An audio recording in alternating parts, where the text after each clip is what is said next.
Hello everyone, this is Sean here, and today I'm doing a wrap up for February and March. I'm smashing them together, which means this might be a little lengthy. I'm gonna try to just get through it. The first book I have is 2666 by Roberto Bolaño. I would say it's one of the best books I've read, probably the second best book I've read this year. I encourage you to read it, but just know going in that there's really no plot, there's no character development, there's nothing that you would really find in most books, but it's more about art, it's about literature, it's about Mexico, some of the tragedies that have taken place there. It is pretty long.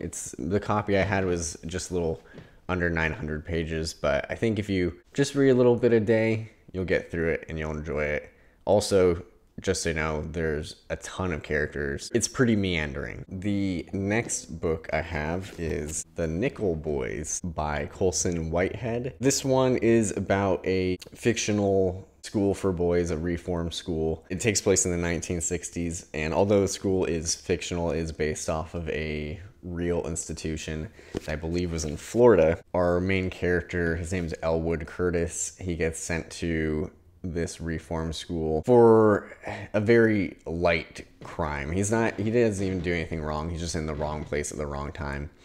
And he's sent to this school. There is horrible physical and also sexual abuse that takes place there. While I did not like it as much as The Underground Railroad, also by Colson Whitehead, which I read earlier this year, it's still a very, very good book, and I thought the ending really brought it home for me.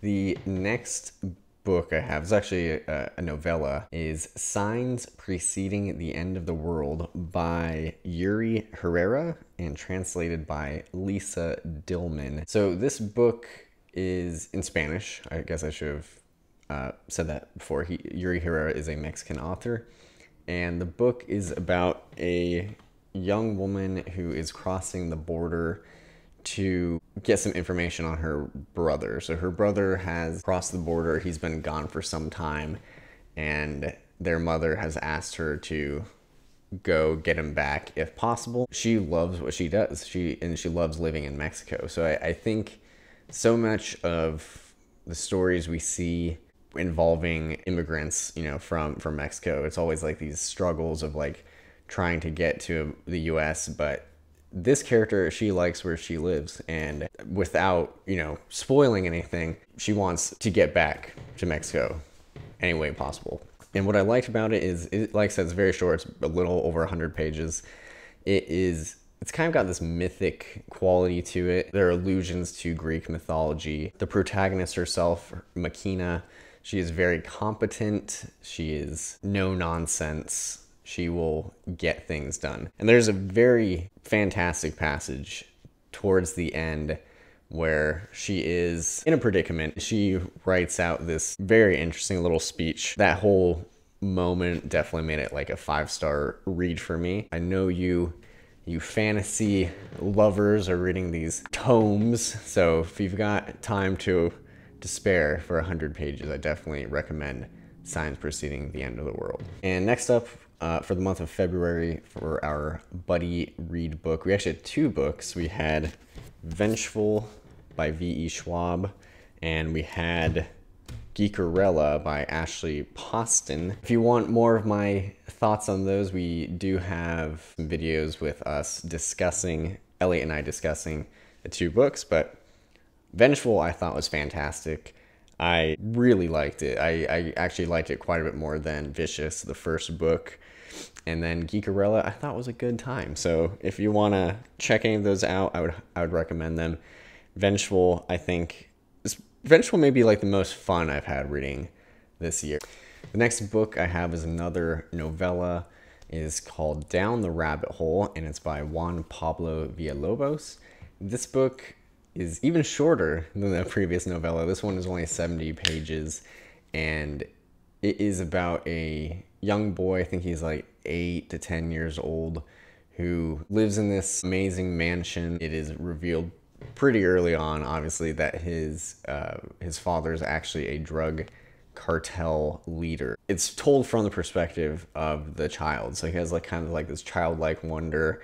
He just wants to collect hats, and he wants to have these exotic animals that his father can actually like purchase and provide for him. But you see how his father and his father's men and servants and guards, how they influence the boy's thinking, how he kind of becomes more violent, more cruel as it goes. Very interesting read. I forgot to mention Down the Rabbit Hole was translated by Rosalind Harvey, and I should also mention 2666 was translated by Natasha Wimmer. Shout out to the translators, because I feel like that is a ridiculously hard job. Next up, I have Fortune Smiles by Adam Johnson. This was a National Book Award winner, and it is a collection of short stories. I don't know if I've really ever read a collection of short stories before reading this one. And I think with any collection of short stories, I would imagine, unless they're just all home runs, some of them I thought were really profound, and some of them I thought were okay to just like, meh. The writing itself, obviously Adam Johnson is a very strong writer, and I would like to read more by him. Your mileage may vary. You'll probably like different short stories than me. So I recommend checking out Fortune Smiles. Next up, we have the big one, the great one, the one that I recommend all of you read. This is East of Eden by John Steinbeck. This is the best book I've read this year, maybe the best book I've read just in general. It is a story of two families, one of them being John Steinbeck's family, actually, particularly his grandfather, and then also this family called the Trask family. The main character, his name is Adam Trask, or one of the main characters, and then he has two sons, Cal and Aaron. If you're starting to think Adam, Cal, and Aaron sound like Adam, Cain, and Abel, you're onto something. This is a sort of retelling of the Cain and Abel story, but at the same time, it's self-aware. That's what I'm trying to say, because there are characters discussing the Cain and Abel story within the book. So anyways, I can't say enough about it. It's one of those books where there's, once again, not really a huge plot, but there's just so much going on that's so interesting. Beautiful writing, but at the same time, easy to understand. Like, it may be a classic, but it's a very readable classic. I can't recommend it enough. Next up, we have a manga. This is Blade of the Immortal Omnibus 9 by Hiroaki Samura. And keeping up with giving the translator a shout out, this is translated by Kumar Siva Subramanian. I read this when I was sick because I tried to read books with words and I couldn't. It was impossible. So, Blade of the Immortal, amazing artwork, and it's only gotten better as the series has progressed. I will say this is the penultimate omnibus. There's only one more, and I feel like the story has probably dragged on maybe a little too long. What I like about the story is there's all these warring factions. There's so many gray characters, morally gray characters, like characters you thought you would never root for. You're all of a sudden like, yeah, beat that guy, because you dislike the other guy even more.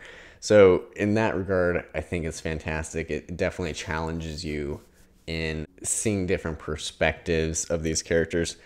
But at the same time, now that we have all these different factions and all these different characters kind of colliding, it's just kind of unclear where it's going for me. And I think he's almost juggling too much. A lot of this omnibus in particular was spent on some fights between some characters I didn't particularly care about. The other thing is with this volume is I just feel like particularly the violence towards women, I've been able to not defend, but it's made sense to me throughout the story. But there was a moment in this one that just seemed tasteless, to be quite honest.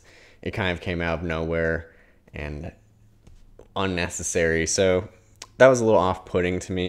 I am going to finish it out, and I'm hoping that the conclusion is satisfying. Next, we have The Night Circus by Aaron Morgenstern. So this was is our buddy read for March, so if you're reading along with us, that's awesome. I liked it quite a bit. I don't even know what it is about the book that I liked. It's so bizarre. There's really not much of a plot. There's really not a whole lot of character development, but the atmosphere of the circus itself and just Morgenstern's writing, I think really that was enough for me. The story, if you're not familiar, and maybe many of you aren't, it's about this magical circus, essentially. You have these two magicians who have this duel, sort of, and the duel isn't like pow, zing, magical words. It's not like that. It's the circus is their arena, and they create these new events or these new tents with a new attraction, and they gain power from those attractions. And it's very, very, there are brief little interludes where it's in second person, so it's like you are entering the tent and you are doing this. And I actually think that really added to the experience, because I don't know, I don't really run into second person writing often. Did have some reservations with the ending. I just think things kind of wrapped up kind of neatly. And then there's one thing in particular that I won't get into now, and maybe we'll get into it when we do our discussion about it. There's just one little thing that I thought was like just a little too cheeky. So that was February and March combined for a wrap up.